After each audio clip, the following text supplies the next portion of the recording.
Perkenalkan nama gue, umur gue 22 tahun. Kebetulan gue bisa melihat mereka yang orang lain tidak bisa lihat sejak umur gue 17 tahun. Pimpot's Mystery.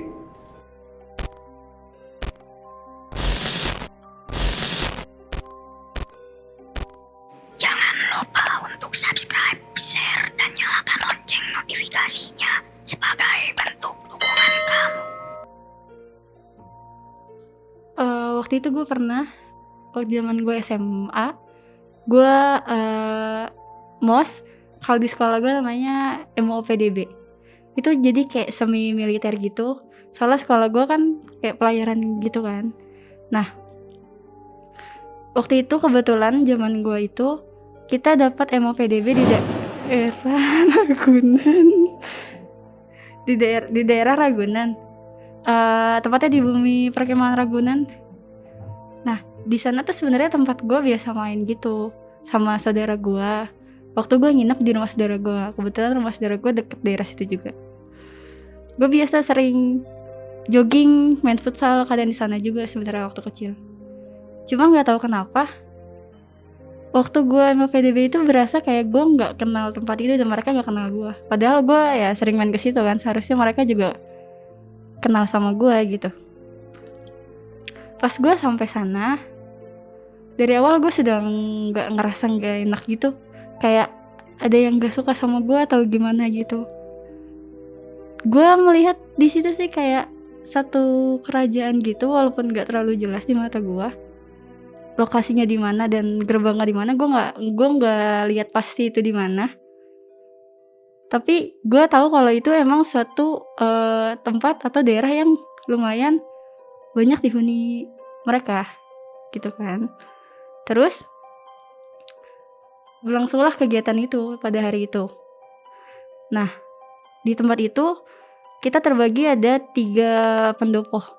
Yang pertama itu pendopo guru, terus yang kedua itu pendopo untuk tempat tidur perempuan, yang ketiga itu pendopo untuk tidur laki-laki.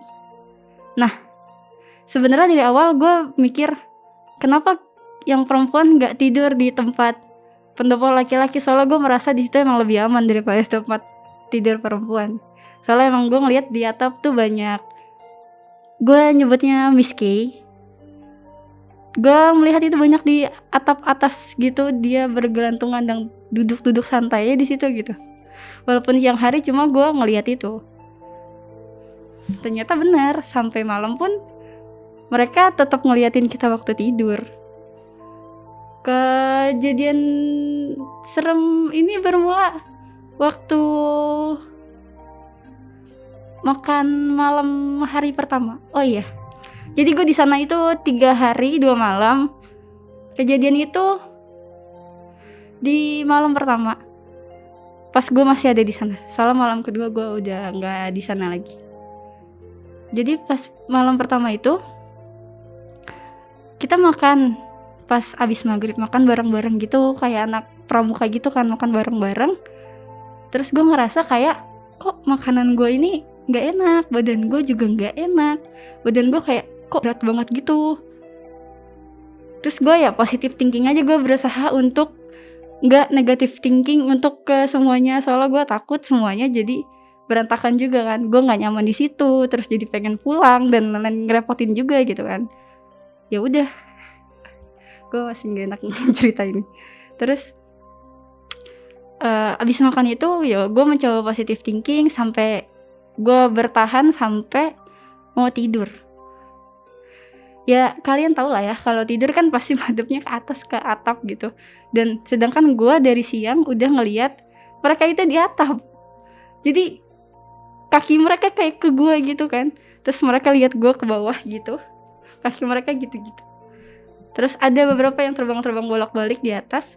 Dan gue mencoba untuk bodo amat aja lah gitu, gue mencoba untuk tidur gitu kan. Gue juga capek karena siangnya ada kegiatan sebelumnya. Dan kakak-kakak pembina tuh kayak, udah deh tidur ya gitu. Ada satu kakak pembina yang duduk di atas kepala gue, soalnya kayak ngejaga gitu kan, ngejaga yang perempuan tidur. Udah deh tidur ya, kakak kipasin nih katanya gitu. Terus ya udah kak, gue coba tidur dulu nih, gue bilang gitu. Gue udah coba merem tapi tetap gak bisa, sampai akhirnya mungkin karena gue kecapean akhirnya gue ketiduran. Nah dari siang itu temen gue ada 2 yang tumbang sakit, entah diganggu apa. Dari awal juga gue nggak terlalu ngeh karena kan gue aja sibuk untuk mempertahankan diri gue sendiri kan, gue nggak memperhatikan orang lain. Jadi gue taunya ya dia sakit gitu. Dia tidur di bareng sama di pendopo guru, jadi misah sama kita kan. Pas sekitar jam 1 atau jam 2, salah satu dari mereka tuh teriak gitu kan, otomatis semuanya bangun dong. Apalagi yang cewek udah pasti panik gitu kan, apalagi gue bangun dan gue udah mau beranjak bangun dari gue posisi tidur, tapi kakak pembina yang deket sama gue itu bilang, udah deh nggak apa-apa, itu udah diurus sama guru-guru gitu kan, udah nggak apa-apa, udah kamu sini aja gitu.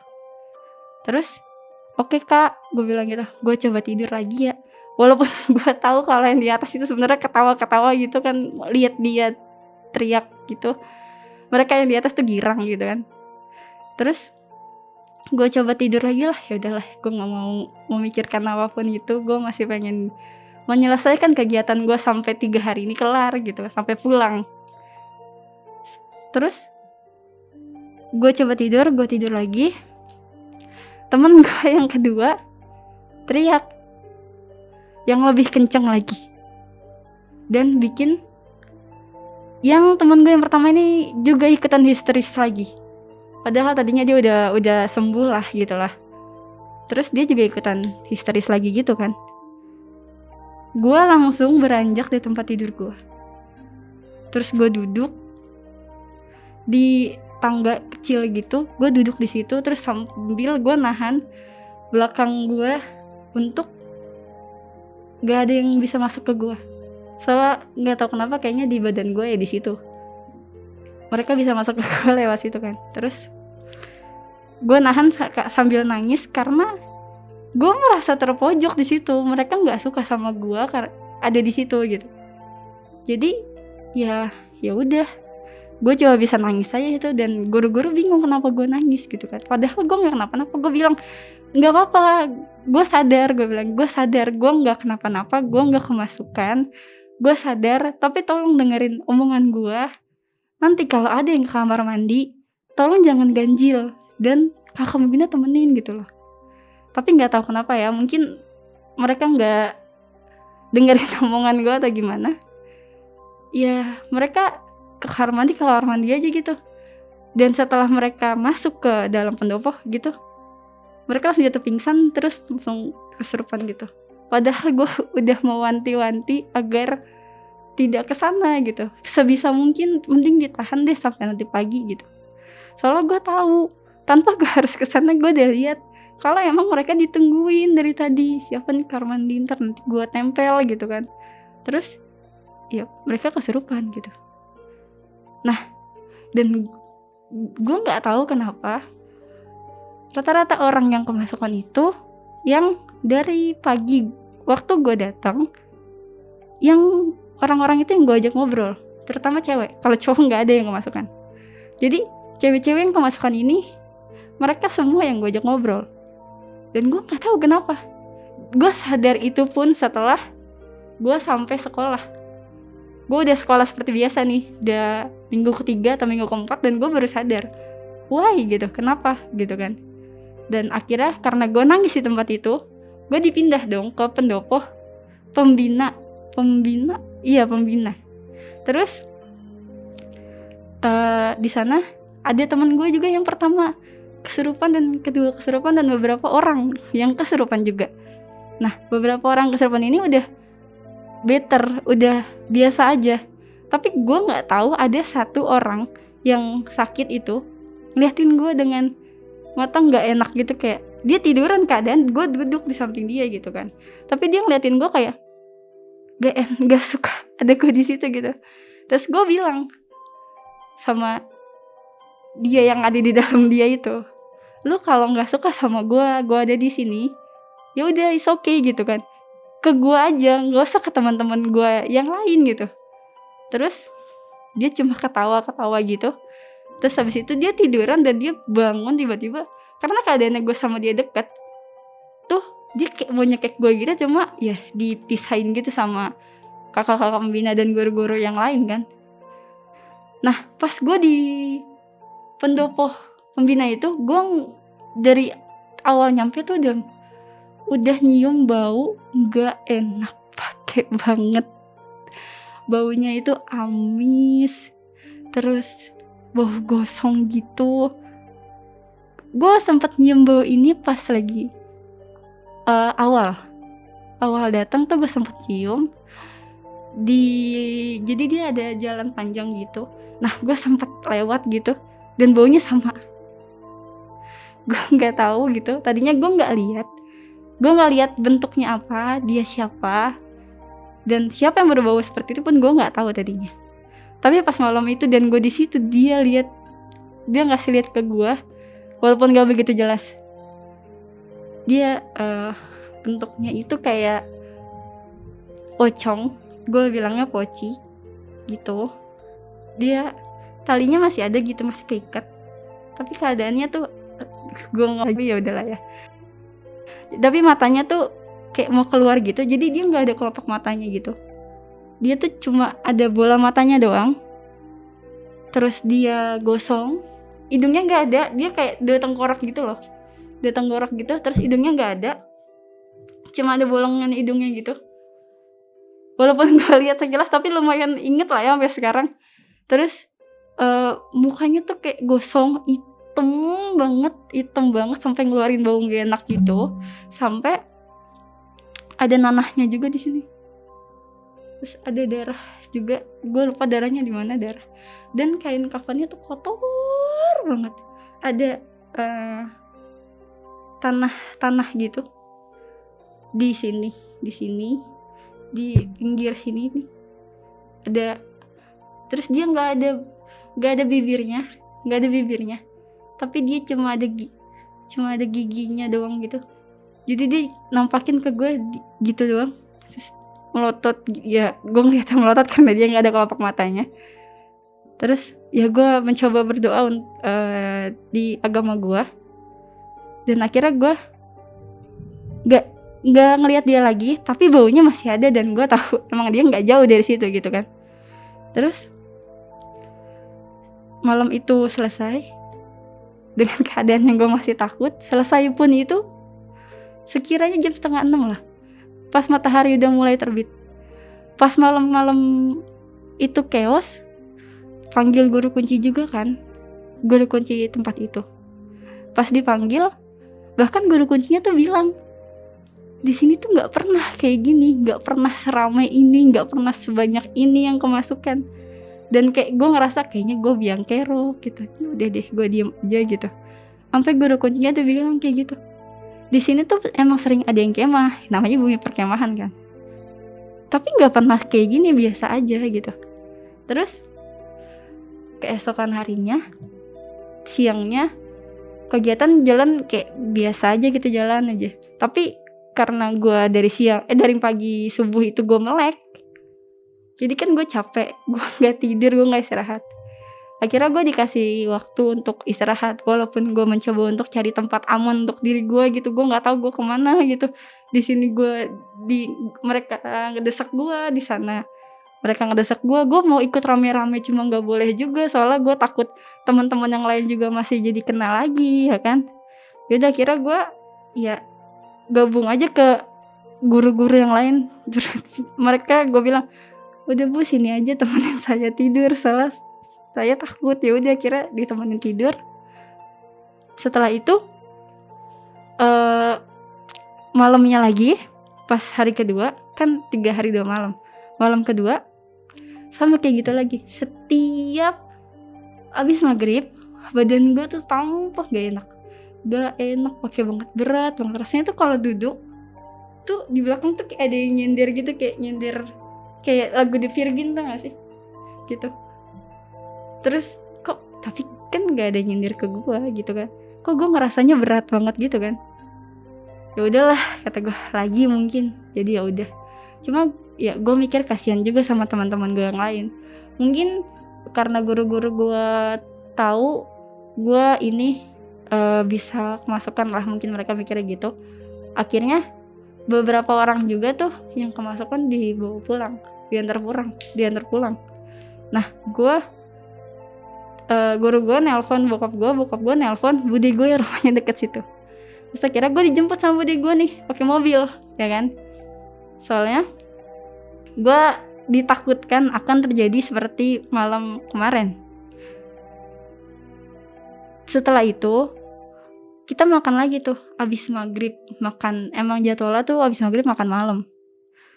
Gue makan tapi pas duduknya itu seberangan sama parkiran motor, tapi depannya teman gue, emang duduknya depan gitu.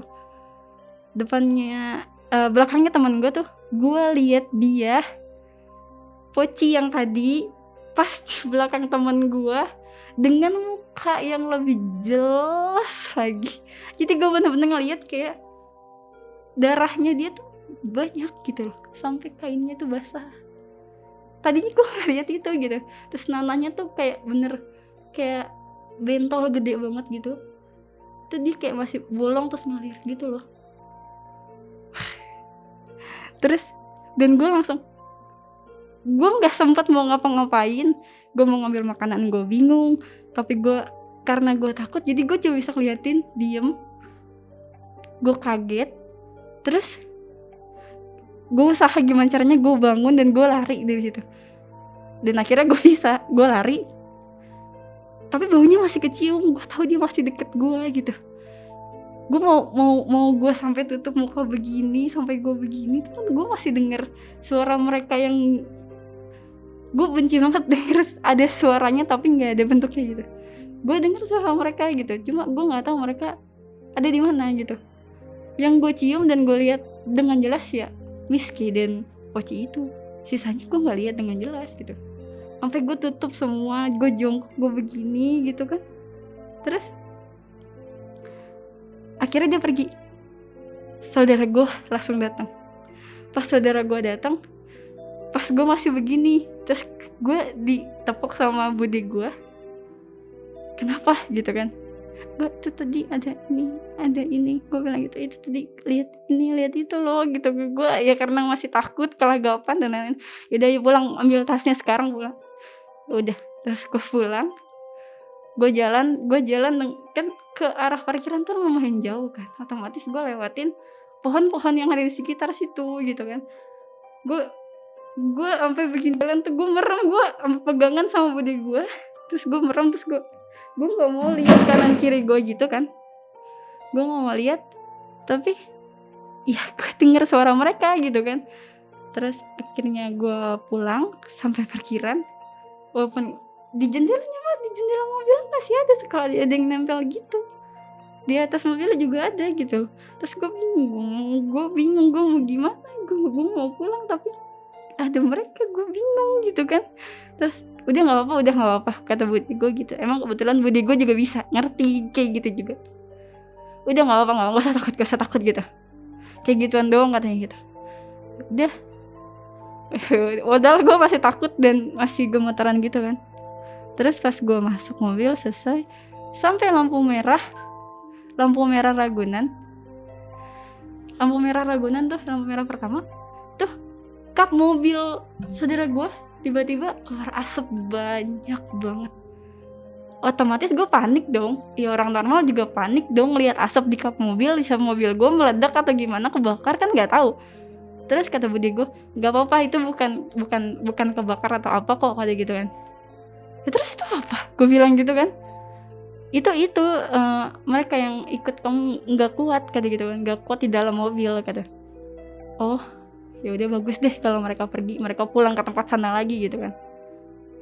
Terus gue sampai rumah, gue akhirnya bisa tidur dengan tenang, dengan nyaman, tanpa harus mendengar mereka lagi gitu kan. Gue ngerasa kayak oh yaudah gue bisa tidur sekarang gitu.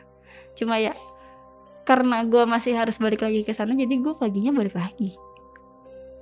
Dan lo tau nggak kalau misalnya malam kedua itu setelah gue dijemput pulang, di sana baik-baik aja, nggak ada kejadian itu lagi. Udah. Terus pas gue balik lagi ke situ paginya, dan kita pulang sekitar jam 12 kalau nggak salah. Iya, sebelum sholat atau sesudah sholat gue lupa.